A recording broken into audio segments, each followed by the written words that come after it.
നമസ്കാരം. മോർണിംഗ് റിപ്പോർട്ടറിലേക്ക് എല്ലാ പ്രേക്ഷകർക്കും സ്വാഗതം. മോർണിംഗ് റിപ്പോർട്ടറിൽ ഇന്ന് പുല്ലാങ്കുഴൽ വിദഗ്ധനായ രാജേഷ് ചേർത്തല ഇന്ന് അതിഥിയായി നമ്മോടൊപ്പം എത്തിയിട്ടുണ്ട്. നമുക്ക് അദ്ദേഹത്തെ സ്വാഗതം ചെയ്യാം. സ്വാഗതം മോർണിംഗ് റിപ്പോർട്ടറിലേക്ക്. വളരെ സന്തോഷം. ഞായറാഴ്ച ദിവസമാണ്, അവധിയാണ് ഇന്നത്തെ ദിവസം. ഒരു സംഗീത സാന്ദ്രമായൊരു ദിവസം തുടങ്ങാൻ വളരെ സന്തോഷം. എനിക്ക് വാക്കുകളില്ല പറയാനായിട്ട്. കാരണം എക്സൈറ്റഡ് ആണ്, വളരെ എക്സൈറ്റഡ് ആണ്. ഇൻ്റർവ്യൂ ചെയ്യണമെന്ന് ഒരുപാട് ആഗ്രഹിച്ചിട്ടുണ്ട് ഇൻ്റർവ്യൂ ചെയ്യണമെന്ന്. കിട്ടിയ ഏറ്റവും വലിയൊരു അവസരം. വളരെ സന്തോഷം. നേരത്തെ പറഞ്ഞതുപോലെ ഞായറാഴ്ചയാണ്, അവധിയാണ്. എല്ലാവർക്കും രാവിലെ ഒരു ദിവസം തുടങ്ങാൻ ഏറ്റവും നല്ലത് സംഗീതം തന്നെയാണ്. കഴിഞ്ഞ ദിവസം അതിഥിയായി എത്തിയിരുന്നത് ഗണേഷ് സുന്ദരം, അതുപോലെ സൗമ്യ രാമകൃഷ്ണൻ. അവരോടും ഇത് തന്നെയാണ് പറഞ്ഞത്. ഒരു ദിവസം തുടങ്ങാൻ ഏറ്റവും നല്ലത് സംഗീതം തന്നെയാണ്. നമുക്ക് ഡിവോഷണൽ സോങ്ങിലൂടെ തന്നെ നമുക്ക് തുടങ്ങാം.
വളരെ തിരക്കുള്ള സമയമാണ്. ഒരു വേദിയിൽ നിന്ന് മറ്റൊരു വേദിയിലേക്ക് ഇങ്ങനെ പോയിക്കൊണ്ടേയിരിക്കുകയാണ്. ഒരു മാസ്റ്റർ പീസ് എന്ന് തോന്നിയ ഒരു ഗാനം ഏതാണ്? ഏറ്റവും കൂടുതൽ എല്ലാ വേദികളിലും വളരെ കയ്യടി കിട്ടിയിട്ടുള്ള ഗാനം ഏതാണ്? താരാപഥമാണ് ശരിക്കും. എനിക്ക് തോന്നുന്നു യൂട്യൂബിൽ ഏറ്റവും കൂടുതൽ 5-6 ലക്ഷം പേര് യൂട്യൂബിൽ തന്നെ അത് റിലീസ് ചെയ്തിട്ട് കണ്ടിട്ട് തോന്നുന്നു ആ വീഡിയോ, അല്ലേ? 1 മില്യൺ കഴിഞ്ഞു. 1 മില്യൺ കഴിഞ്ഞിട്ടുണ്ടല്ലേ? നമുക്ക് താരാപഥം ഒന്ന് കേൾക്കാം.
അറിയില്ല പറയാൻ, അത്രയും ബ്യൂട്ടിഫുൾ ആയിട്ടുണ്ട്.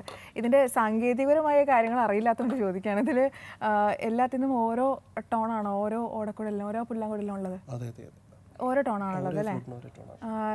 രാജേഷേട്ടൻ എങ്ങനെയാണ് രാജേഷേട്ടാ ഈ ഒരു പുല്ലാങ്കുഴൽ ഇതിലേക്ക് ഒരു മേഖലയിലേക്ക് വന്നത്? ആദ്യം സംഗീതത്തിൽ നിന്നും പുല്ലാങ്കുഴലിലേക്കാണോ അതോ പുല്ലാങ്കുഴൽ തന്നെയാണോ ആദ്യം തൊട്ടേ പഠിച്ചിട്ടുള്ളത്? സംഗീതം ആദ്യം കുറച്ച് പഠിച്ചു. കരുവം മോഹൻ മാസ്റ്റർ അടുത്ത് കുറച്ച് ജസ്റ്റ് ഒരു 2-3 ദിവസം പഠിച്ചു. അതിനുശേഷം പിന്നീട് ചേട്ടനാണ് ശരിക്കും ഫ്ലൂട്ട് പഠിച്ചു തുടങ്ങിയത്. ഷാജി എന്ന് പറയും. ചേട്ടൻ പഠിച്ചു തുടങ്ങിയപ്പോഴേക്കും ഞാൻ അങ്ങനെ ആഗ്രഹം കൊണ്ട് വീടിനടുത്ത് തന്നെ കൊച്ചിൻ ക്ലാസ് എന്നൊരു ഓർക്കസ്ട്ര ഉണ്ട്. അവിടെ ഇപ്പോൾ ആദ്യമായിട്ടൊക്കെ നമ്മൾ ആദ്യം എടുത്ത് ഊതി നോക്കുമ്പോൾ ഇങ്ങനെ സൗണ്ട് കേൾക്കണം എന്നില്ലല്ലോ. അപ്പോൾ എങ്ങനെയായിരുന്നു ആദ്യമൊക്കെ ഉപയോഗിച്ച് നോക്കിയപ്പോൾ എങ്ങനെയായിരുന്നു? ആദ്യം ചേട്ടൻ വായിക്കുന്ന ഫ്ലൂട്ട് ചുമ്മാ എടുത്ത് വായിച്ച് നോക്കിയപ്പോൾ ഈ ശബ്ദം കേട്ടു. പിന്നെ എന്തൊക്കെയോ വായിക്കാൻ പറ്റി. ആ സമയത്ത് ഒന്നും പഠിക്കാതെ തന്നെ ശബ്ദങ്ങൾക്ക് വരുത്താൻ പറ്റി, നോട്ടുകൾക്ക് വരുത്താൻ പറ്റി. ആദ്യമായിട്ട് പുല്ലാങ്കുഴലിൽ വായിച്ചത് ഏത് പാട്ടായിരുന്നു? അന്ന് വായിച്ചത് സംഗമം. അത് വായിക്കാൻ എളുപ്പമാണ്. ഒരു ആദ്യമായി ഒരു സ്റ്റേജ് പെർഫോമൻസ് അല്ലെങ്കിൽ ഒരു പൊതുവേദിയിൽ ആദ്യമായിട്ട് ഏത് പാട്ടായിരുന്നു പാടിയത്? ഫസ്റ്റ് സ്റ്റേജിൽ പെർഫോം ചെയ്യുന്നത് സ്കൂളിലാണ്, എൻ്റെ സ്കൂളിലാണ്. ടീച്ചേഴ്സ് എല്ലാം ഞങ്ങൾ കൂട്ടിയിട്ട് ഒരു പ്രോഗ്രാം ചെയ്യിച്ചു. ഞങ്ങൾ എന്താ പറയുക, ഞങ്ങൾ 5 കുട്ടികളെ ചേർത്തിട്ട് ഒരു പ്രോഗ്രാം. ഫസ്റ്റ് സ്റ്റേജ് സ്കൂളിൻ്റെ സ്റ്റേജാണ്. പിന്നെ അതിനുശേഷം കൊച്ചിൻ ക്ലാസ് ട്രൂപ്പിലാണ് വായിച്ചു തുടങ്ങിയത്. അന്ന് എല്ലാവരും പറഞ്ഞോ ഇതിൽ ശോഭിക്കും, ഇതിൽ താങ്കൾ വലിയൊരു താരമായി മാറും എന്നൊക്കെ അന്ന് ആരെങ്കിലും പറഞ്ഞിരുന്നോ? പക്ഷെ അത് പറയുന്നതിനേക്കാൾ ഉപരിയായിട്ട് നല്ല സപ്പോർട്ടാണ് എൻ്റെ നാട്ടുകാരും വീട്ടുകാരും സ്കൂളും ടീച്ചേഴ്സും എല്ലാവരും, എൻ്റെ സുഹൃത്തുക്കൾ എല്ലാവരും നല്ല സപ്പോർട്ടായിരുന്നു. ഞാൻ എത്ര സംസാരിച്ചിട്ടൊരു കാര്യമില്ല, എല്ലാവരും വെയിറ്റ് ചെയ്തിരിക്കുന്നത് രാജേഷേട്ടൻ്റെ പെർഫോമൻസ് തന്നെയാണ്. രാജേഷേട്ടൻ എങ്ങനെയായിരുന്നു ഒരു സിനിമയിലേക്കുള്ള ഒരു എൻട്രി? എങ്ങനെയാണ്? എനിക്ക് തോന്നുന്നു ഒരു 250-ൽ പരം സിനിമയിൽ പുല്ലാങ്കുഴൽ വായിച്ചിട്ടുണ്ട് ഏകദേശം, മലയാളവും തമിഴുമായിട്ട്. ഒരു 250-ലധികം സിനിമ എന്ന് പറഞ്ഞാൽ ചിന്തിക്കാനോട് പറ്റില്ല, അത്രയധികം. എങ്ങനെയായിരുന്നു ഒരു സിനിമയിലേക്കുള്ള ഒരു എൻട്രി? എങ്ങനെയായിരുന്നു? ശ്രീ ജാസി ഗിഫ്റ്റാണ് ഫസ്റ്റ് എന്നെ വിളിക്കുന്നത്. എൻ്റെ ഫസ്റ്റ് ഫിലിം വർക്ക് ജാസിയുടേതാണ്. അപ്പോൾ അദ്ദേഹം ഇങ്ങനെ വിളിച്ചു. അദ്ദേഹത്തിന് ലജ്ജാവതി ഹിറ്റായി നിൽക്കുന്ന സമയത്താണ് വിളിക്കുന്നത്. അപ്പോൾ ശരിക്കും പേടിച്ചു വരച്ചാൽ പോയത്. നമുക്ക് ആദ്യമായിട്ട് സിനിമയിലേക്ക് എൻട്രി തന്ന ജാസി ഗിഫ്റ്റിന് വേണ്ടി ഒരു ഡെഡിക്കേഷൻ. ഷുവറായിട്ട് അത് മനസ്സിൽ കുറേ നാളുകൊണ്ടുള്ള ആഗ്രഹമാണത്. അതിങ്ങനൊരു അവസരത്തിൽ പറഞ്ഞത് നന്നായി. Thank you.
രണ്ടാമത്തെ ചിത്രം അശ്വരുടനിൽ, അതുകൂടി ഒന്ന് വായിക്കണം.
രാജേട്ടൻ്റെ ഒരു പുല്ലാങ്കുഴൽ ഒരു സിനിമയ്ക്ക് വേണ്ടി വായിച്ചതിന് ശേഷം അത് എടുക്കാതിരിക്കുകയും ആ ചിത്രത്തിൽ എടുക്കാതിരിക്കുകയും രാജേട്ടൻ്റെ മനസ്സിലത് വായിക്കുമ്പോൾ ഹിറ്റാവും എന്ന് തോന്നിയിട്ട് ഏതെങ്കിലും ചിത്രത്തിൽ അത് എടുക്കാതിരുന്നിട്ടുണ്ടോ?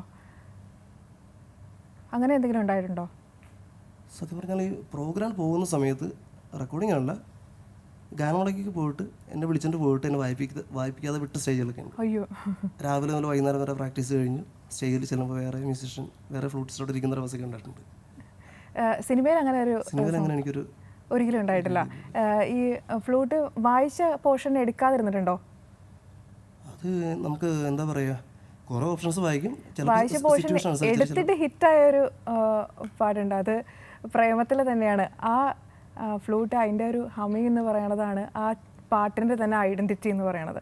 നമുക്കതൊന്ന് വായിച്ചേക്കാം, പ്രേമത്തിലെ. ആലോപ്പുഴല്ലേ.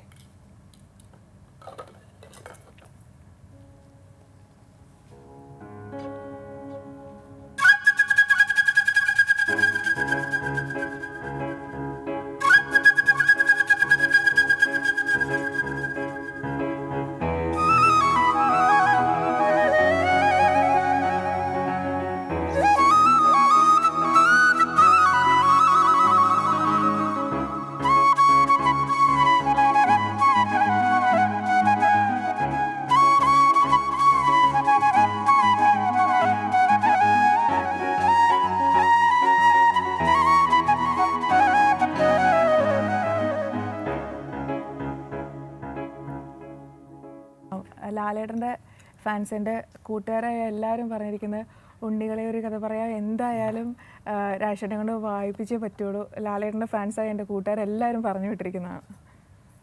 എന്താ പറയുക, എന്നും ഇപ്പോഴും നമ്മുടെ മനസ്സിൽ കിടക്കുന്നൊരു സോങ്ങാണ്. നമ്മൾ ലൈവ് പ്രോഗ്രാമൊക്കെ വായിക്കുമ്പോഴേക്കും ഈ പാട്ടുകളൊക്കെ വായിക്കുമ്പോഴേക്കും എത്ര തിരക്കുള്ള ആൾക്കാരാണെങ്കിൽ അവർ നമ്മളെ നോക്കാറുണ്ട്. എപ്പോഴും ഫീൽ ചെയ്യുന്ന ഒരു പാട്ടാണ് വായിക്കാൻ.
നമുക്ക് ഏറ്റവും കൂടുതൽ എക്സൈറ്റഡ് ആയിട്ടുള്ള ഒരു കാര്യമുണ്ട്.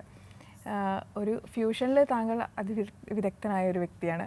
അതോടൊപ്പം തന്നെ ഹിന്ദി സോങ് വായിക്കുമ്പോഴും ഭയങ്കര ബ്യൂട്ടിഫുള്ളാണ് കേൾക്കാനായിട്ട്. 2 സോങ്ങാണ് ഞാൻ ഇതുവരെ ഹിന്ദി സോങ് കേട്ടിട്ടുള്ളത്. നമുക്ക് വേണ്ടി ഒരു സോങ്.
രാജേഷിൻ്റെ എങ്ങനെ ഫാമിലി എന്നൊക്കെ എങ്ങനെയാണ് സപ്പോർട്ട് എങ്ങനെയാണ് ഇതിന്? കാരണം എപ്പോഴും വേദിയിൽ നിന്ന് വേദികളിലേക്ക് ഇങ്ങനെ പോയിക്കൊണ്ടിരിക്കുകയാണ്, എപ്പോഴും തിരക്കാണ്.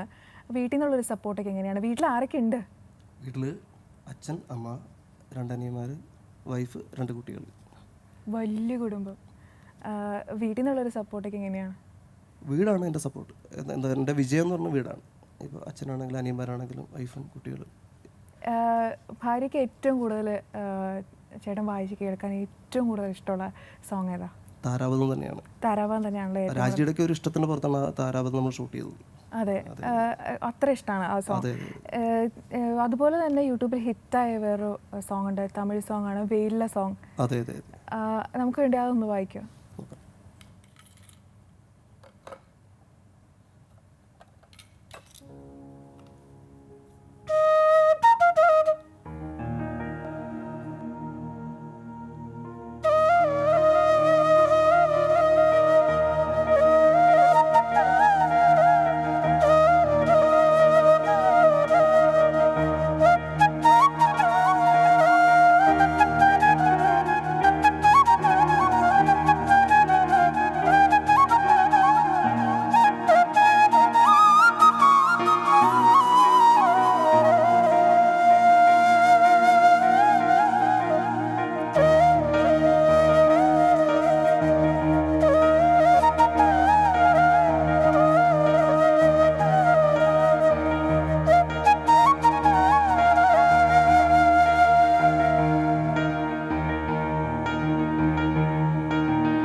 അരമണിക്കൂർ പെട്ടെന്ന് പോയതറിയില്ല. ഷോ വൈൻഡപ്പ് ചെയ്യാനായിട്ട് പ്രൊഡ്യൂസർ പറയുകയാണ്. പക്ഷേ അതിനു മുൻപായി എൻ്റെ ഏറ്റവും ഫേവറേറ്റ് സോങ് ഒന്ന് വായിച്ചു തരണം. മുൻപേവ ആണ് സോങ്.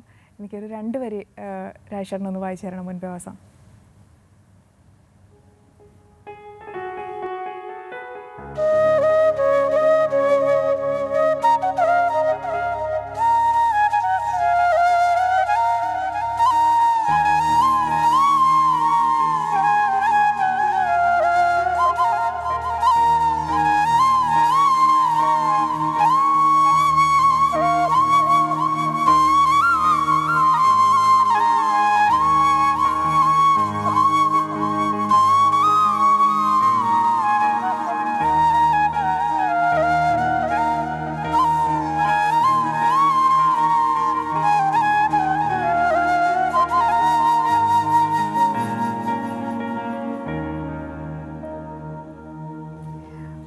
വളരെയധികം നന്ദി രാജേട്ടാ. സംഗീതാത്മകമായ ഒരു അഭിമുഖം തന്നതിന് വളരെയധികം നന്ദി. പ്രേക്ഷകരോട് എന്താണ് രാജേട്ടന് പറയാനുള്ളത്? ഇനിയും ഞങ്ങളെപ്പോലുള്ള എല്ലാ ആർട്ടിസ്റ്റുകളെയും പ്രോത്സാഹിപ്പിക്കുക. എന്താ പറയുക, ഇപ്പോൾ ഈ ഇൻ്റർവ്യൂവിൽ ഞങ്ങൾ ആയിരിക്കുന്നത് പ്രേക്ഷകരുടെ സപ്പോർട്ട് കൊണ്ട് മാത്രമാണ്. എനിക്ക് രാജേട്ടൻ്റെ ഇൻ്റർവ്യൂ ചെയ്യുന്നതിന് മുന്നേ കുറച്ച് ഒരു എക്സൈറ്റ്മെൻറ്റ് ഉണ്ടായിരുന്നു. പക്ഷേ ഈ മനുഷ്യരെ എത്രത്തോളം അറിവ് കൂടുന്നവരും അല്ലെങ്കിൽ എത്രത്തോളം വളരുന്നതോറും ചെറുതായിക്കൊണ്ടിരിക്കുന്നൊരു അതിൻ്റെ ശരിയായ ഒരു പഴഞ്ചൊല്ല് എന്ന് പറയുന്ന നിറകുടം തുളുമ്പില്ല എന്ന് പറയണ പോലെ എനിക്ക് ശരിക്കും തോന്നിയത് രാജേട്ടനെ കണ്ടപ്പോൾ, ഇൻ്റർവ്യൂ ചെയ്തപ്പോൾ, സംസാരിച്ചപ്പോഴൊക്കെ തോന്നിയത്. വളരെയധികം നന്ദി ചേട്ടാ. ഇത്രയും നേരം നമ്മോടൊപ്പം സഹകരിച്ചതിന്, ഇത് മുഴുവൻ വായിച്ച് ഇത്രയും സംഗീതാത്മകമായ ഒരു അഭിമുഖം തന്നതിന് വളരെയധികം നന്ദി. ഇനിയും എല്ലാ വേദികളിലും ഇതുപോലെ നിറസാന്നിധ്യമായി തന്നെ തുടരട്ടെ. വളരെയധികം നന്ദി. മോർണിംഗ് റിപ്പോർട്ടിൽ ഇനി ഇടവേളയ്ക്ക് ശേഷം DNA കാണാം. DNAക്ക് ശേഷം അതിഥികളുമായി മോർണിംഗ് റിപ്പോർട്ടർ തുടരും.